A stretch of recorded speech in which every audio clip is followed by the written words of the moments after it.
Այ հենց հիմա լսում եք կրակոցներ այնքան բարձր է ձայնը, որ ակնհայտորեն ծանր հրետանիով են կրակում։ Դժվար էր առաջիկայում դադարեցնել կրակը դրանք։ Fast-Info-ի հետ զրույցում իրավիճակն այսպես է ներկայացրել Սահմանապահ Սոտք գյուղի բնակիչը։ Առավոտյան ժամը 8-ից սկսած ինտենսիվ կրակոցներ են, ամբողջ կողը փուշտներ սարեր են, չէ որ գյուղն էլ սարերի մեջ է։ Հիմա խփում են։ Հիմա թե գյուղին էլ կկպնի կրակը Աստված գիտի։ Գրեթե լացակումած պատմեց Սոտքի բնակչուհին։ Նրա փոխանցմամբ ինքը գյուղից չի հեռացել, ասում ենք մեր ամուսիններ զինվորականներ են, երեխաներն էլ արդեն ամուսնացած են, ընտանիքներով հեռացել են գյուղից։ Մեծ շաշ չկա, ոնց որ թե գյուղը չեն ուզում տարհանել, չեմ հասկանում թե ինչու շատ լարված վիճակ է։ Ամեն մեկն իր ընտանիքն այսպես ասած հանում է, ով մեքենա չունի, դեռևս չի կարողանում հեռանալ բնակավայրից, բայց շատ լարված ու վտանգավոր պահ է, կարող է ամեն պահի, չգիտեմ, ասել է նա։ Գյուղում առավոտյան ուսումնական տարվա մեկնարկը տարում պես բոլոր երեխաներին հանել են դպրոցի շենքից, դասապրոցեսը չի կայացել։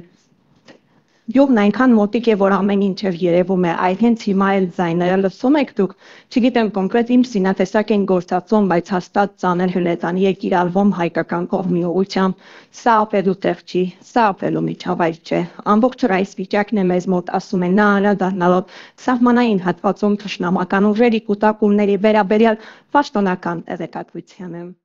Ուժեղ կրակում են հրետանի է ինչ է պոստերին են խփում հրապարակի հետ զրույցում ասել է Գեղարքունիքի մարզի Սոտք բնակավայրի բնակիչ Արմեն Մարտիրոսյանը։ Մի 2 ժամ կլինի, որ կրակում են, բնակչությունը գյուղում է խոճապ դեռևս չկա։ Հարցին արդյոք գյուղի ուղղությամբ կրակոցներ եղել են, վերջինս ասաց ոչ։ Կրակը հայկական դիրքերի ուղղությամբ է դեռևս։ Հենա լսում եք ձայնը, հենց նոր խփեցին Պուտ գյուղի բերևը, ձորի մեջ հենց հիմա, սրանով չպրծավ, էլի կսկսեն սրանք, դա պիտի լինի վստահ եմ ես։